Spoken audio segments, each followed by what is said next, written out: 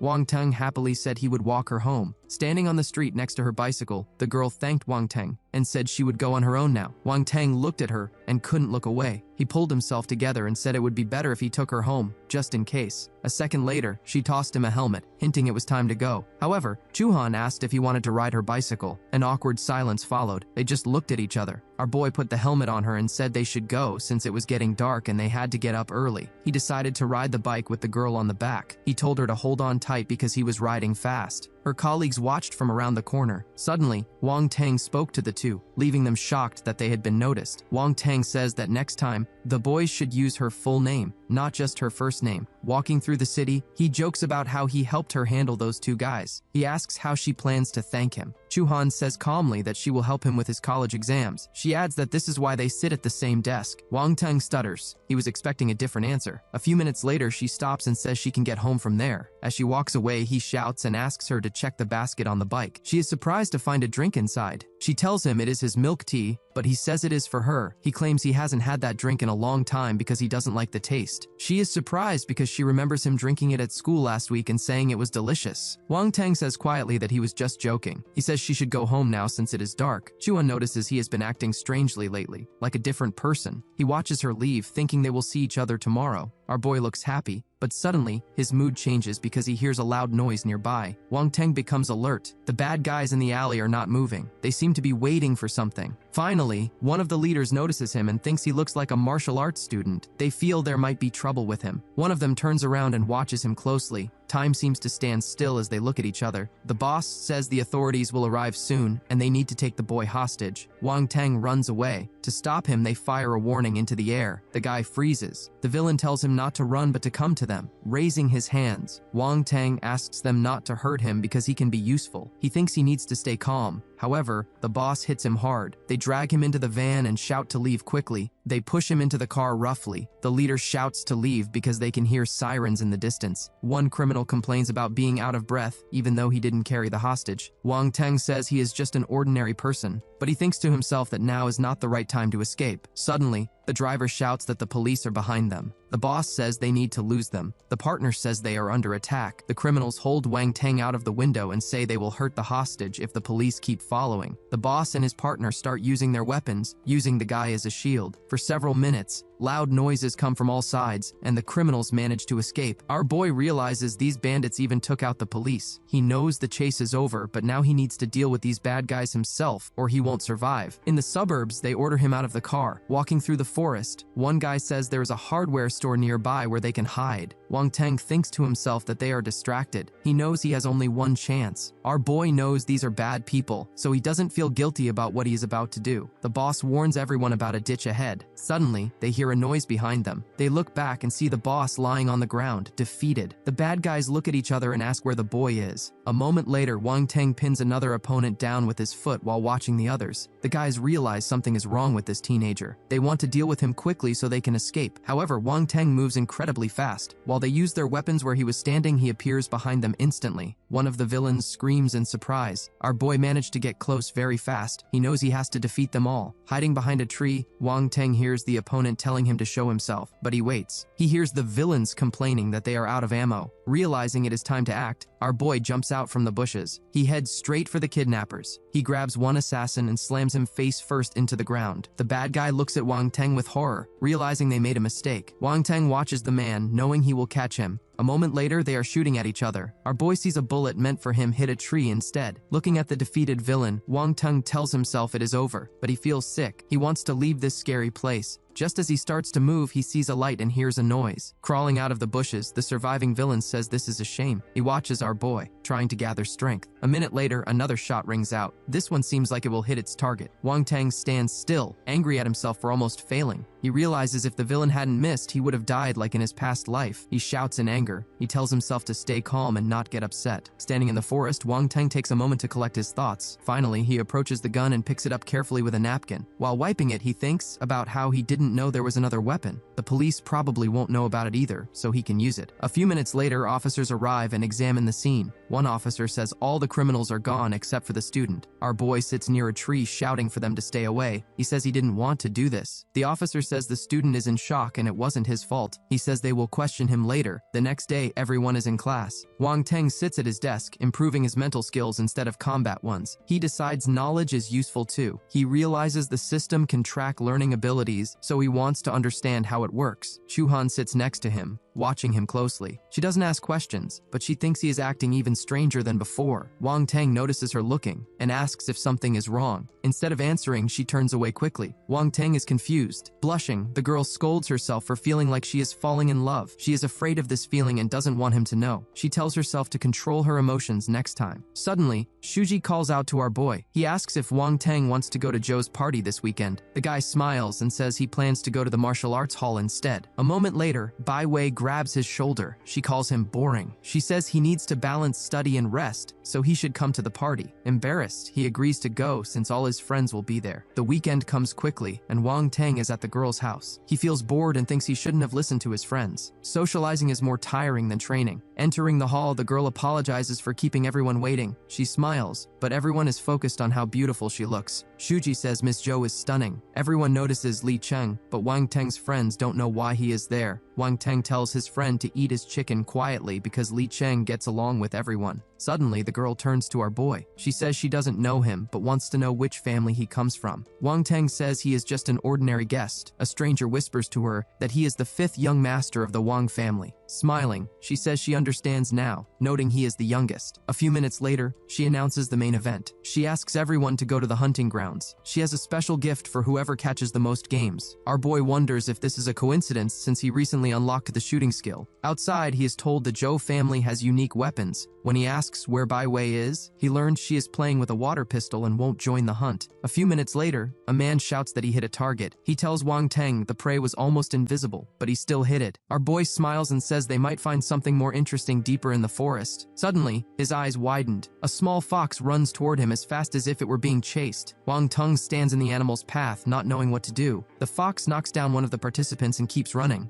An angry young man asks Li Cheng what he is doing, saying he must be crazy. The group asks where the animal went. Wang Teng stands still, looking somewhere. He doesn't say anything, but he is watching the fox cub, which is hiding behind his leg. Smiling, our boy turns to Mr. Li and says that fate brought this fox cub to him, so he wants to keep it. At first, Wang is annoyed and doesn't understand, but when the hostess appears, he changes his mind. He says the animal is truly special and will get along with Wang Teng, so no one will fight over it. Wang Teng knows who to thank, so he shares his warm words with Miss Zhou. But a moment later, everyone hears a loud explosion. Clouds of smoke rise above the night forest. The scared owner watches closely, trying to understand what happened. Pulling herself together, the beauty shouts that no one should panic. She tells all the guests to go to the estate where they will be safe. Then, she tells her assistants to find out what caused the blast. As the other boys move away quickly, some say the Zhou family guards can handle it. Wang Teng turns to his friends and says he wants to go see what happened. He asks the guys to look after his fox. Wang Teng leaves, while his friends talk about getting home quickly. At that moment, the mistress of the house notices something surprising. She sees our boy running at lightning speed into the forest toward the fire. Miss Zhou thinks this guy must be an advanced martial arts student because of his incredible speed. She feels his strength is greater than Li Cheng's, though she doesn't understand how that is possible. A security guard interrupts her thoughts. He says the sound came from far away. They checked the area and found nothing, but the owner insisted they check again. Meanwhile, Wang Teng runs forward as fast as he can. He realizes something interesting is happening. To get a better view, he jumps onto a tree branch. A moment later, his eyes widened. He looks into the distance, trying to understand what he sees. Logic refuses to believe it. Our boy looks at a huge crater in the rocky ground. Wang Teng realizes only a professional master could do something like this. Our boy thinks he needs to be careful to avoid a bad outcome. He decides to rely on his system. For a moment, he remembers the past, but he quickly focuses on the present. He decides that masters create bubbles with skills during battle. This means there might be something useful there. A minute passes, and Wang Teng feels angry, though he doesn't know why. A moment later, bright flames light up the night sky again. It seems something wild is happening inside the crater. Our boy hears someone inside laughing loudly. The stranger is surrounded by fire, seeming to feed on it. Our boy uses the weapon he had hidden nearby. He is glad he hid it in a bird's nest earlier, so the authorities didn't find it. Because of this, he is able to defeat the stranger. A moment later, our boy finds several skill bubbles nearby. He starts catching them, realizing the defeated man won't need them anymore. This gives him extra experience. He checks the screen in front of his eyes. He can't find anything useful at first. The skill window is acting strangely. A moment later, he sees a bubble called Ghostly Fist of Ice. He doesn't know what it is, but he wants to try it. He decides to touch the ball carefully with his finger. Suddenly, something incredible happens. It feels like something cold appears in front of him. Wang Teng feels like he is being hugged by hot fire on his right side and ice on his left. The two forces seem to exist together, but a minute later, the feelings confuse him. He thinks the fire and ice skills are fighting each other. Wang Teng falls to the ground, struggling with the sensation.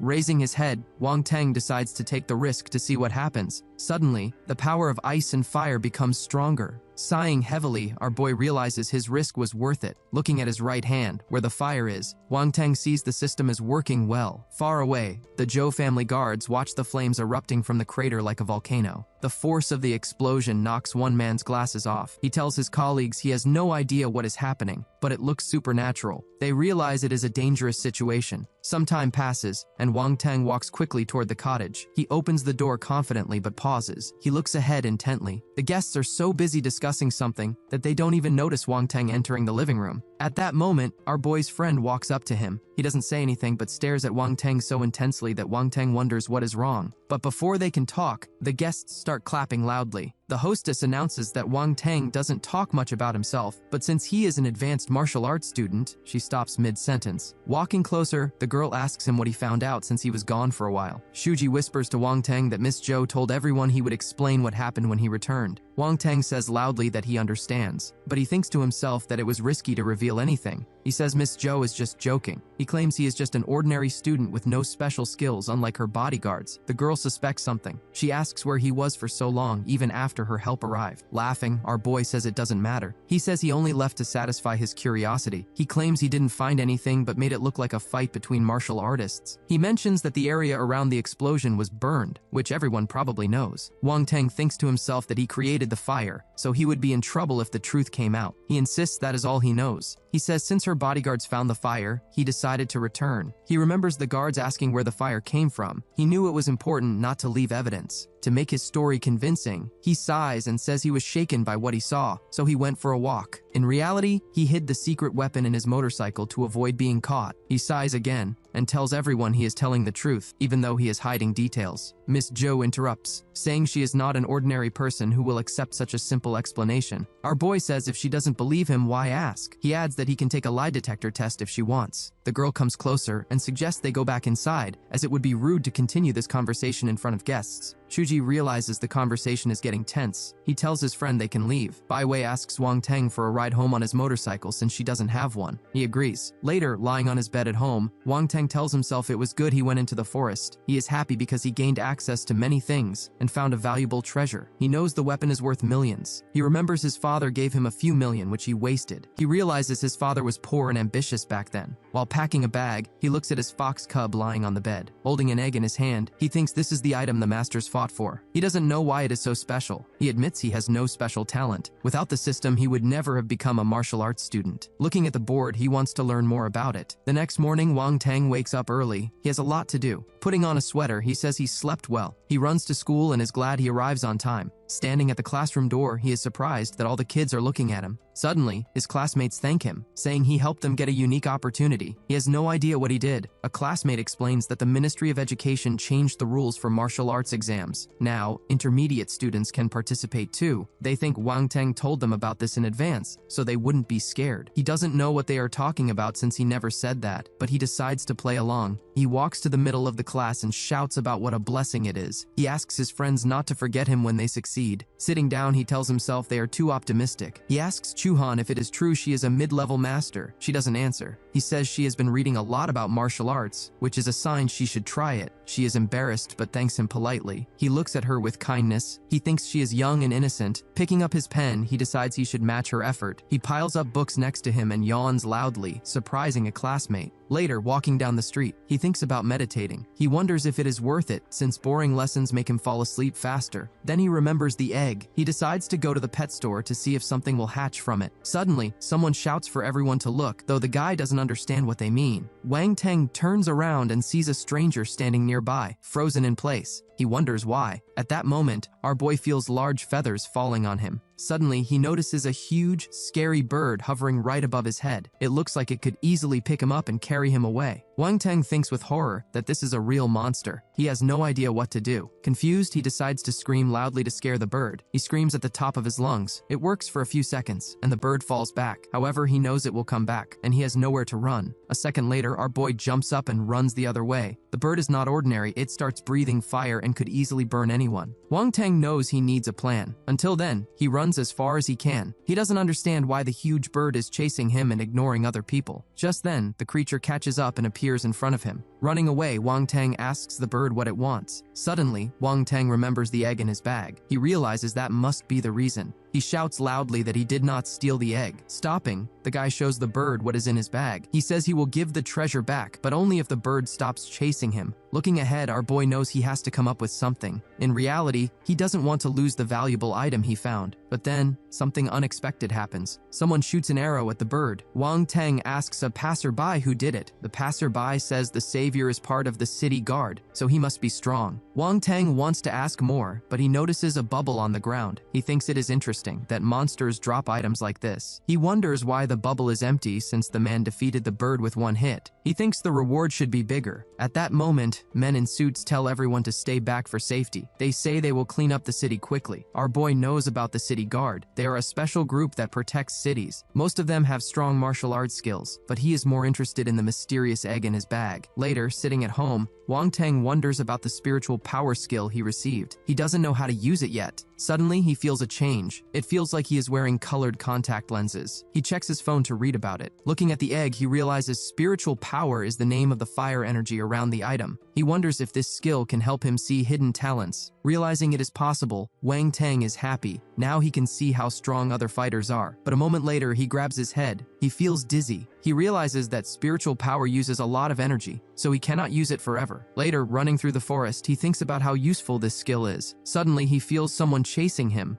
He decides to activate his spiritual power. Seeing a stranger, Wang Teng realizes the man is a martial arts master because of his special energy. A few minutes later, the stranger looks at our boy. He sternly tells him to return what he took from Mount Ban. Wang Teng says he has never been there, so there is no need to make things up. The stranger smiles and asks where he got the gloves and sword if he wasn't there. He says they will find everyone involved. He stretches out his hand and tells Wang Teng to give up the items, or he will show him the difference between a student and a master. Playing along, our boy scratches his head. He says he will give everything back, but only if the stranger comes closer and spares him. Our boy knows his advantage. He reaches for his sword with lightning speed. The enemy sees this but isn't scared. He stands there and smiles. He says he knew our boy wasn't as simple as he looked. In a moment, the stranger creates a powerful stream of fire in his hand and attacks. The guy is confident he can defeat the boy easily, but he doesn't expect Wang Teng to catch his fist. Wang Teng feels confident because of his recent training. The stranger is shocked and can't believe it. He tries to move, but nothing works. The stranger feels like he is surrounded by flames. The tension grows. Neither wants to lose. The stranger, barely standing, says it is impossible for a schoolboy to have such skills. Unexpectedly, Wang Teng moves to finish the fight. The opponent uses a secret method to create a defensive wall with special energy. He wants to hurt our boy. Wang Teng decides to show everything he can do. He uses the cold energy he learned a couple of days ago. He directs the frost power at the stranger. A few minutes later, Wang Teng walks over to where the man is lying and looks at him carefully. The stranger shouts that they should not dare approach him, warning that many will seek revenge for him.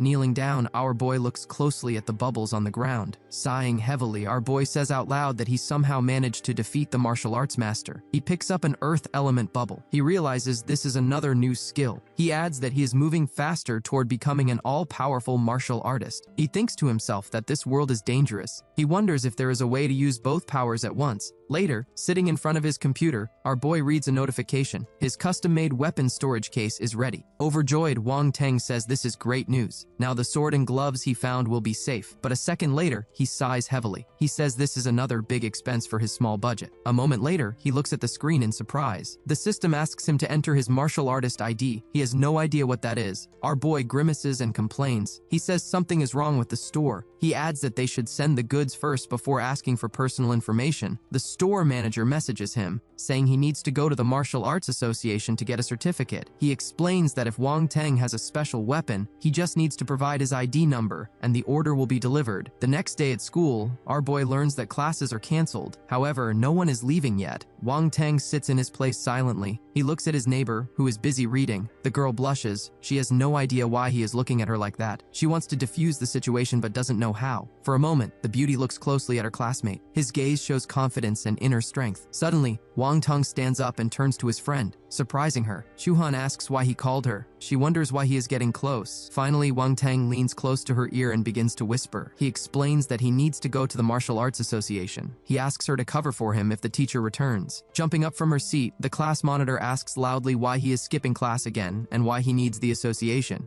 Wang Teng smiles and says he has important business. He tells her not to worry because he won't do anything he isn't sure of. Without waiting for an answer, he leaves the classroom shouting that he is going. Standing there, Chuhan wonders about him getting a master's certificate. It is hard to believe he has reached such a level. Arriving at the location, our boy stands in front of the building. Looking at it carefully, he smiles and notes that it is an amazing building. He notices that many visitors are masters. Wang Teng feels embarrassed by the crowd. He doesn't want to be seen, so he decides to disguise himself. After a while, the guy walks confidently through the hall toward the administrators. He is wearing a mask that looks like an alien, but he doesn't care. He tells the staff he is there to receive a martial arts master certificate. The girl isn't bothered by his outfit and tells him to follow her. Pointing to a machine, she gives him instructions. He is required to pass a test inside the machine. If he passes, he will get the certificate in less than 10 minutes. Unexpectedly, the system notifies him that he is now a martial arts master. Sitting in the waiting area, he hears a notification sound from the staff's side. The employee scratches his head, confused. He calls a colleague named Lao Fu to look at the screen. He shouts that someone named Wang Teng became a master at age 17. The colleague says he recognizes the name. A couple of days ago, he saw a report about him. Checking the security footage, the officer confirms it is the same teenager who reached an advanced level in less than a month. He says he wanted to watch him, and now the guy is already a master. He calls the guy a genius. He says there is a dark horse in this year's exam. Our boy holds his ID card, knowing it gives him many privileges. He remembers he needs to hurry and send the ID info to the seller. After that, he must return to school immediately. Sometime later, the boy is back at school talking to classmates. Suddenly, Chuhan approaches Wang Teng and asks him to wait for her. After class, they stay stand outside. Both are silent, making the situation tense. The scared and blushing girl looks at her classmate. She wants to tell him something but hesitates. As usual, our boy smiles and tells her to just say it. The beauty stutters something about opportunities. He doesn't understand at first. A moment later, Chuhan asks loudly if he can lend her some money. She looks down as he calmly asks how much she needs. She quickly replies that she needs 150,000. She promises to pay it back. She knows it is a lot, but after the exam she will get a part-time job. Wang Teng immediately asks for her account number to transfer the money. Looking at his friend, he wonders why a student needs such a large sum. Rubbing her eyes, the beauty says she will repay the debt as soon as possible. She knows everyone needs money right now, but our boy tells her not to worry about it. He says the most important thing is to focus on their studies. Everything else can come later. The beauty feels very shy. After he speaks, she quickly turns and runs away. Wang Teng is worried about the situation. He knows he needs to find out what is wrong in his friend's life. Until he finds out, he will not be able to relax. Wang Teng decides to follow his classmate to understand where to start. He realizes her family has a small shop. Turning around, our boy sees some suspicious people walking toward the mini-market. A bald man looks at our boy angrily. He tells him not to stare, or he will pay for it. The student turns away, pretending to understand. However, he continues to watch closely. He hears the group shouting that if they don't get the money today, they will destroy everything. The men kick the door open to show they can do whatever they want. A large man immediately asks if his money is ready. He throws several soda bottles on the counter to show he is serious. Opening a bottle, the man listens to the woman making excuses. She says her daughter borrowed from relatives, so they will have the money. She adds that they need a few more days to collect the full amount. The man shouts that he is tired of waiting. He says he already did them a big favor and will not wait anymore. Pointing at the women, he says they probably don't intend to return the money and are just stalling. The scared woman says they will give everything back. She says they collected some money, but it is not enough. She says if they have a couple more days, everything will be done. The bald man shouts angrily that he is done waiting.